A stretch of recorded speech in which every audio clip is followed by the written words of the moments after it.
Çembürse yapmalıyız. Arkandaki adamlar varsa şunu yapacağım. Buradan gözükmüyor. Şimdi bir oradan geçiyorum. Koştum.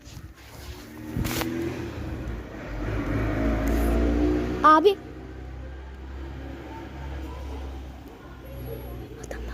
Abi. Abi.